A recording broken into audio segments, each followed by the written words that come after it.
It's currently about 8:30 at night, so this is the hour when the sun is setting and I get really beautiful views of the city and also really nice, good light all over a lot of the balcony. So today I thought that I would just give a tour of the different things that I have growing this week and what changes are afoot. Now last week, instead of doing a normal tour like I do most weeks, I decided to focus on some of the problems that I was having. And one of the problems I was having is that some radishes that I had in a different container were just totally infested with aphids. And I'd been squishing them but not having too much success getting rid of them. And I also had a bunch of radishes in this container, and I ended up just digging them up because they started to get aphids too. So I dug them all up and I ate them. I roasted them in some butter. They were really nice. And yeah, so hopefully now that I've taken care of the radishes that were attracting them so much, that the aphids seem to be better. Now if you look over here, you can see this is the bean plant that I'm growing, and tucked away I have my first somewhat substantially sized Dragon's Tongue bean. Or actually I guess I have two here, which is very exciting. Right now they're still prickly and young, but they're growing at a really fast pace, which is really great to see.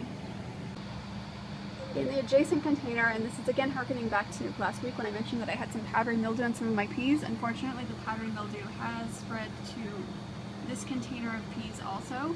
However, it's getting really hot. It's been in the high 30s with humidity lately, so the peas are not long for this world anyway, so it's not too terribly sad if they get the powdery mildew affecting them.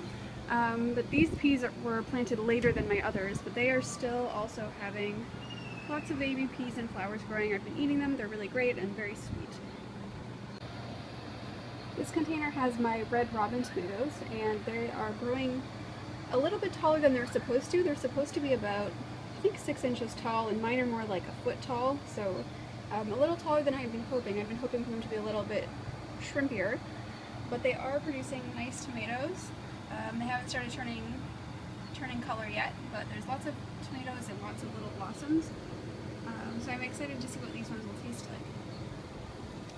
And then next door to that, I have my cucumber plants, and very exciting news is that it made its first female flower, which is now turned into a little baby cucumber. So even though I'm only getting, I want to say 4 or 5 hours of direct sun in this place, it seems to be enough to make cucumbers, which is really great. Now this is the container of peas that was originally afflicted by powdery mildew, and it still has got some. I think I sprayed it with milk and water, but it's still being a little bit affected, and also the leaves are starting to do that thing peas do, where when it gets hot they start kind of drying up and crumbling from the bottom up. This plant is, as I mentioned, the older of my 2 sets of pea plants, so these ones have been just going wild and making all kinds of really yummy sugar snap peas. And then down at the bottom I have some miner's lettuce, which I think it's getting too hot for it. It's just bolting like crazy. So once the peas are done here, I'm going to rip everything out of it and just start it all over with something new. Probably some kind of greens that are more more heat tolerant. Like I have these Malabar spinach in here that I'll probably keep in addition to some other things, because there's going to be a lot of great nitrogen in the soil from all the peas that I was growing. Next over here I have my tomato patch in the 5-gallon buckets. So in this one, this is my unknown variety of yellow cherry tomato that I had just saved the seeds from a cherry tomato I purchased at the farmer's market last year. And this one is a determinate. It's about, well, I planted them all the way down to the bottom of the pot, so altogether it's maybe about 3 feet tall, and it is just loaded with little baby tomatoes. Some of them are actually quite large. These ones are about the size of a quarter in diameter, so these ones should be changing color soon, I think. And then also there's basil in here in the front. This is just some Genovese basil, and the challenge I'm having is that the basil is not growing fast enough to poke out from where the tomatoes are trying to cover it. So hopefully I can kind of train the tomato leaves to stay back and the basil will be able to poke out. The next container is my black cherry tomatoes, and this one is the least productive so far, but it does have a cluster of flowers that have already popped out, and some of them have tomatoes on this one. And then the next tomato plant that I have are my honeybee tomatoes, which are a hybrid that I was given the seeds from a friend. And this one has also been quite productive, so it has lots of clusters kind of like this size. And in the bottoms of these two plants I have oregano in with the black cherry tomato, and that's doing pretty well. And also this lettuce leaf basil that's been having some challenges because of the fungus gnat issue in this container.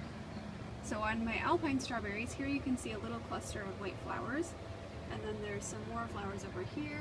I also have some alpine strawberries up here, and you can see even a little baby strawberry developing there, which is so exciting. And then in another section altogether of the garden, this is where I'm having the most success with my alpine strawberries.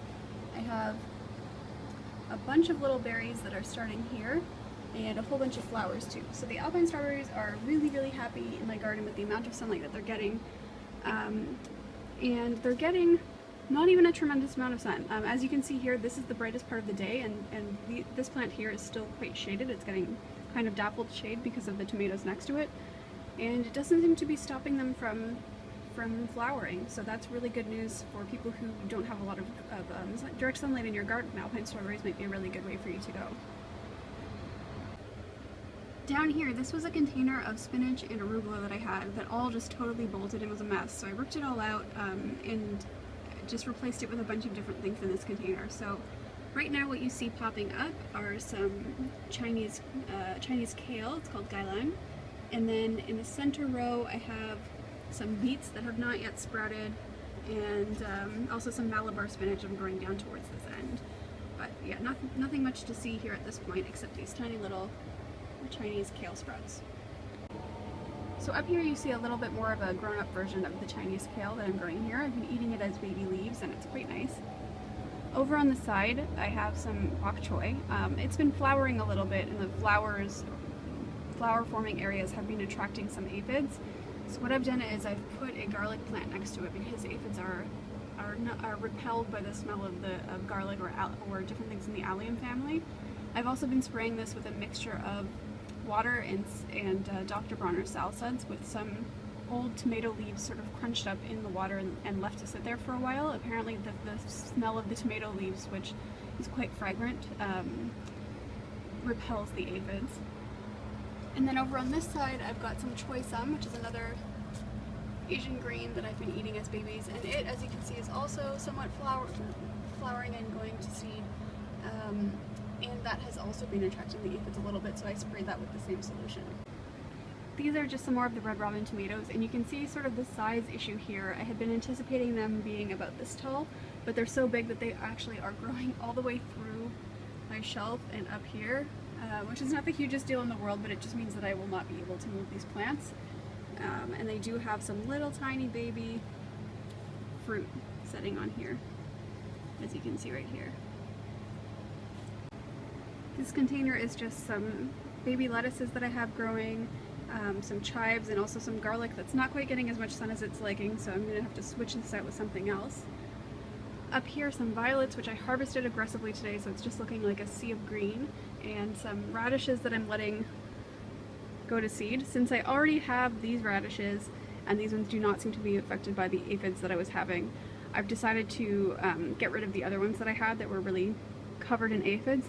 So these ones hopefully will give me enough seed pods to be nice to eat.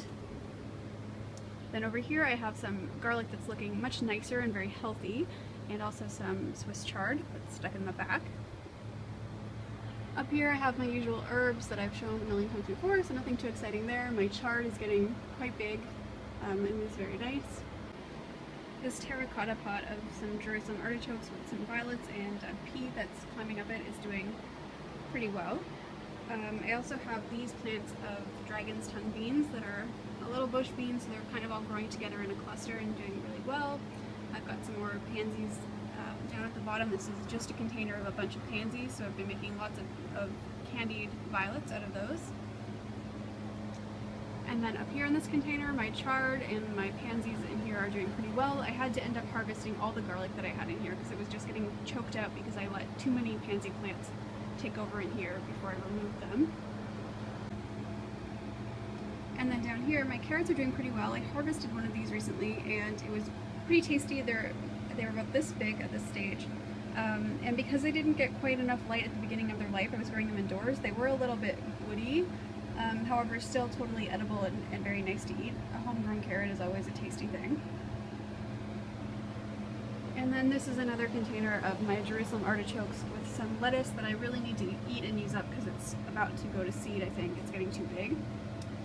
And again, since this was the area where I had the aphid infestation from the previous radish plants, what I've done is stuck a garlic in here because, again, things in the allium family repel aphids.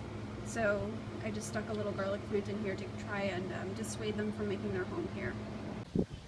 So if you have a really tiny area that you're growing in, and especially if you live in a city, one really great way you can extend the availability of things you have to eat is to find things in your neighborhood that are growing and edible. So in the front yard of my building, I have all these trees growing that I was just reliably informed by a friend who's knowledgeable about such matters are serviceberry or saskatoon berry trees.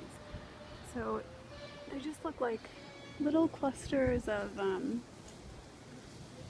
sort of like blueberries almost. They have a little crown at one end, and they taste very similar to blueberries as well. You just pick them off in a cluster. I can't do it in one hand, but you can see here. They make a little bit of juice, and they're really great for eating raw, or you can make jam and different things out of them. Now in my neighborhood, at this time of year, you can also find a lot of things like different kinds of cherries growing and also mulberries. So yeah, if you just look around your neighborhood, you might be able to find more things that are edible than you realize. Since I was so fortunate to be able to get these saskatoon berries before the birds did, I decided to take a large plastic bag downstairs and just pick a bunch of them and make some jam with it. So this is just about, I don't know, 10 or 15 minutes worth of picking, and I left a million berries that are still on the tree, so anyone else who wants some has lots available. But yeah, this is only about 10 or 15 minutes of effort, and I'm going to have some really nice jam from this.